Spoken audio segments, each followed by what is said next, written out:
Welcome to Wisdom Trek with Gramps. I am Guthrie Chamberlain, and we are on day 2705 of our trek. The purpose of Wisdom Trek is to create a legacy of wisdom, to seek out discernment and insights, and to boldly grow where few have chosen to grow before.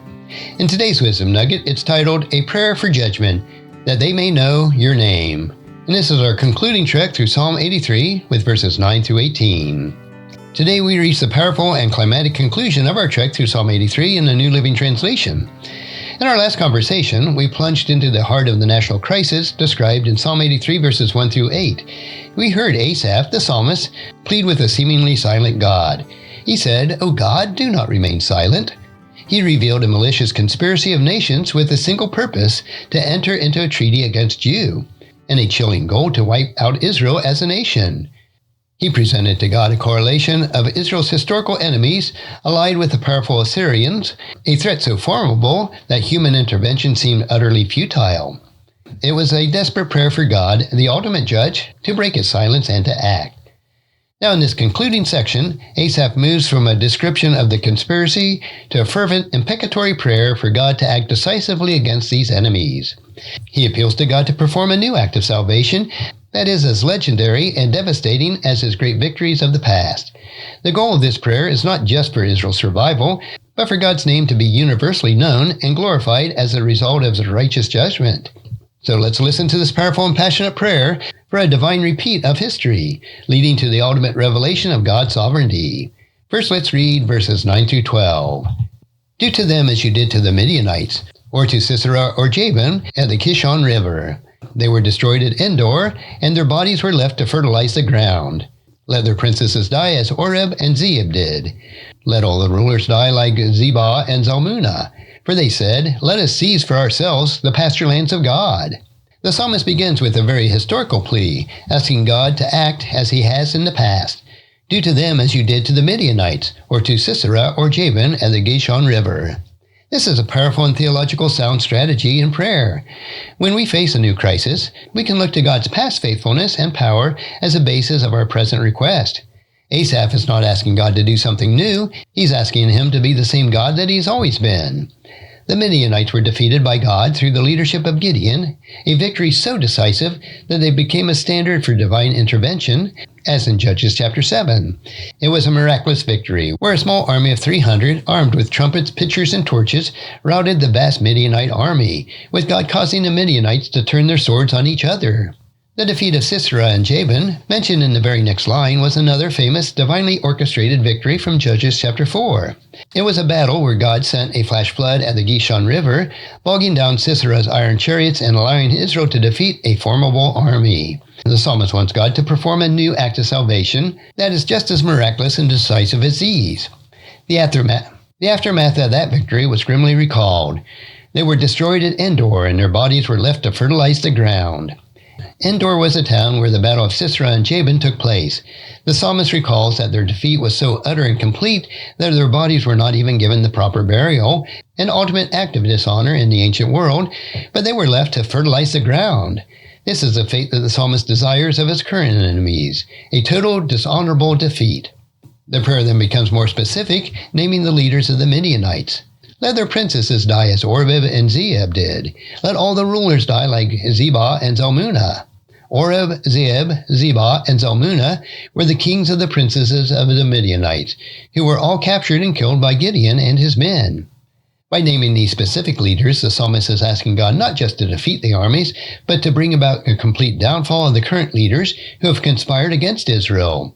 He is asking them for comprehensive divine judgment that starts from the very top. The justification for this prayer is then given in the miraculous ambition of the enemies. For they said, "Let us seize ourselves the pasture lands of God." This was the ultimate affront. The enemy's goal was not just a territorial expansion, but a seizure of the pasture lands of God, which refers to the promised land, Israel's inheritance. This land belonged to God, according to Leviticus chapter 25, verse 23, and the enemy's desire to seize it was a direct challenge against God's ownership and sovereignty.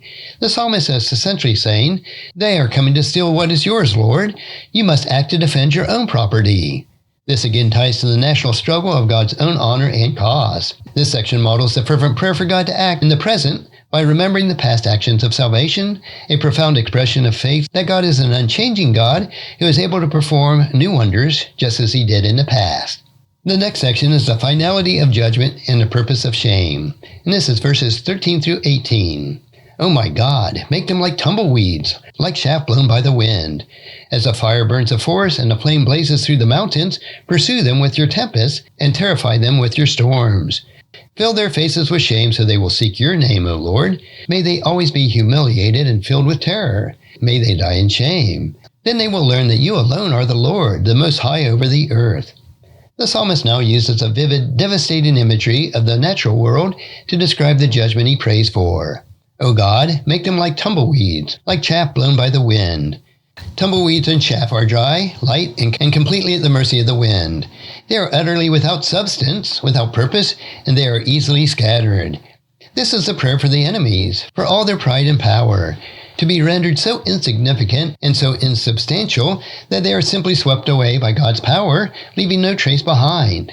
This stands in stark contrast of their goal of wiping out the memory of Israel in verse 4.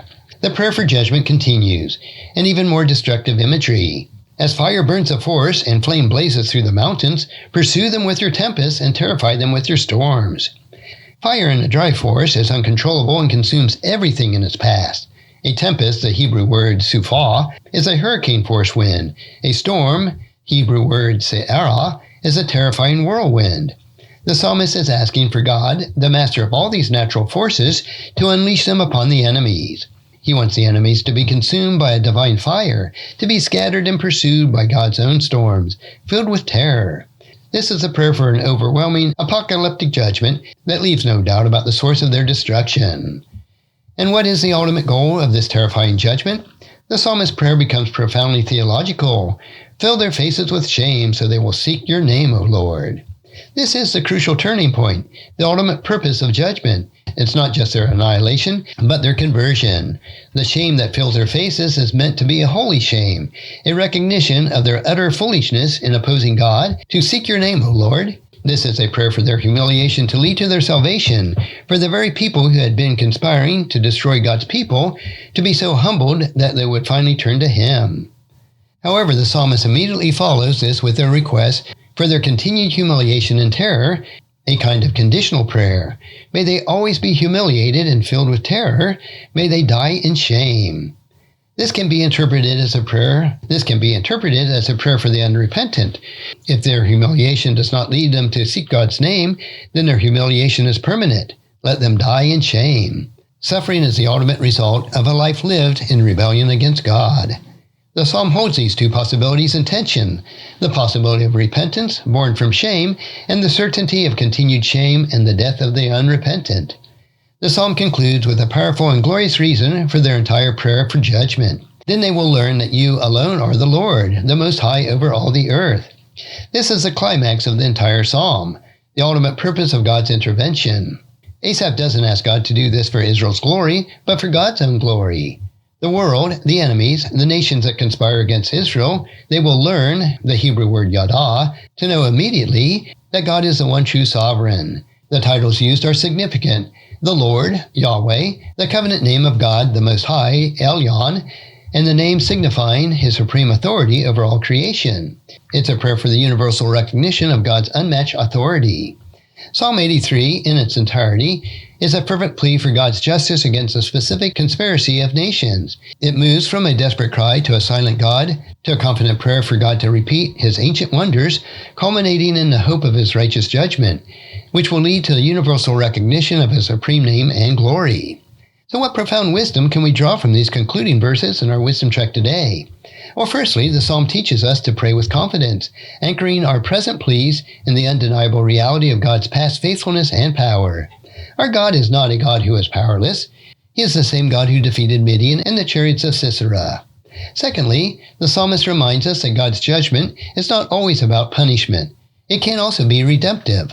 The hope that the enemy's shame might lead them to seek God's name is a powerful testament of God's ultimate desire for all to know Him. Thirdly, the psalm gives us a profound purpose for our prayer for justice. We are to pray that God will act so decisively against the wickedness that his power and his glory are so manifested that all the world, even his enemies, will be forced to acknowledge that you alone are God. And finally, the psalm gives a powerful framework for trusting God's universal sovereignty. We know that he is the Most High over all the earth, no matter what the nations conspire or what threat that we may face. We can rest secure in his knowledge that God's righteous judgment is certain, and his name will ultimately be glorified over all. Let us, like Asaph, bring our prayers of justice to God, who is both the righteous judge and the ultimate redeemer, trusting that he will act for his name's sake and lead the nations to acknowledge his supreme glory. Now, if you found this podcast insightful, please subscribe and leave us a review. Then encourage your friends and family to join us and come along with us tomorrow for another day of Wisdom Trek, creating a legacy. Thank you so much for allowing me to be your guide, your mentor, and most importantly, I am your friend as I serve you through the Wisdom Trek podcast and journal. As we take this trek of life together, let us always live abundantly, love unconditionally, listen intentionally, learn continuously, lend to others generously, lead with integrity, and leave a living legacy each day. I am Guthrie Chamberlain, reminding you to keep moving forward, enjoy your journey, and create a great day every day. See you next time for more daily wisdom.